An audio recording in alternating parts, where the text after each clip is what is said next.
student-centered approach, which we all know. And IBL basically is a student-centered approach. And IBL, in conventional teaching, the role of a teacher is basically a knowledge giver.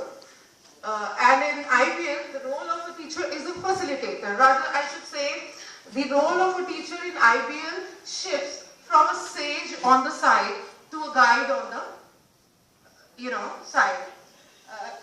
In conventional teaching, basically, the role of a teacher is just like a sage on the stage, which we all know. But in IBL, the role of a teacher here is a facilitator. So, if you see the next difference, in conventional teaching, basically it prepares the children for the next grade level. But in IBL, it prepares children for their life. And conventional teaching do not allow, the scope of questioning or investigating. But in IBL, there is a lot of scope for questioning and investigating.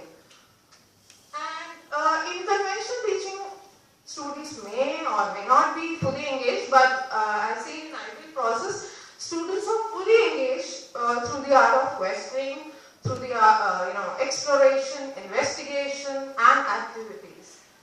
And conventional teaching, we all agree maybe that it doesn't develop problem-solving skills, but IBL, it develops problem-solving skills and critical thinking skills. So next slide. Now, what is IBL process and how does it work in my classroom? So next slide. In inquiry-based learning, first you have to present a situation which arouses ambiguity, which arouses a curiosity to explore. Such kind of situation should be aroused by asking a question, or you first design a situation which arouses curiosity to explore. So after that, I ask certain previous knowledge questions to the students so that they reorganize their ideas with their previous knowledge. The next step is to ask posing questions. That means ask questions which stimulate, students' thinking. So after that, I told some resources to the students that they have to explore these kind of resources for investigating, and I divided the class into 8 groups.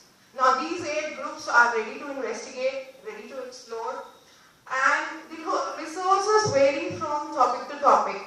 For example, I took the topic shapes, so I divided the class into 8 groups, and these 8 groups went to separate venues. Some went to the playground, some went to the maths lab, some went to the library, some explored things of various shapes in their bags. So the resources vary from topic to topic. After the student investigate the problem and find out information through various resources, they come back in their groups and then further discuss, analyze, and summarize their findings. Now each group report their findings and share it with other groups.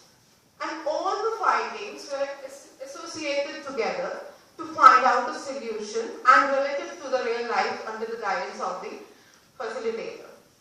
So this was the process which I tried in my class. So next slide. Then I used a KWL chart which helped me a lot, and my children also. This has 3 columns. The first column is what do we know about the topic. So we all write down the things we know about the topic or the problem which we have to investigate. Second is what do we know? What do we want to know about the topic? And the third is learn. This column I filled it at the end of the lesson, and what are the outcomes, what are the learning outcomes we have achieved out of that. So, and this chart I pasted in my class, which was already regular for the students to review their progress of learning. So next slide. This is a cue chart. This cue chart helped me a lot in framing questions for the students, because IBL process requires a lot of questioning, both from the teachers and also from the students' end. So I have to frame questions, which is very important. And this chart helped me a lot in framing questions for the different levels of the ideal process. So some of the questions which I asked is, how are you going to approach this problem? What are the resources that you need? How would you know that you have achieved your target? How would you know that you're successful? And what are the things which are going on into your mind while observing a particular thing? By asking such questions, you know that what is the thinking skill? What is the thinking which is going on inside the child's mind? So, since my sample of study is of very young learners, so sometimes I have to translate and simplify the question so that it is being understood by the student.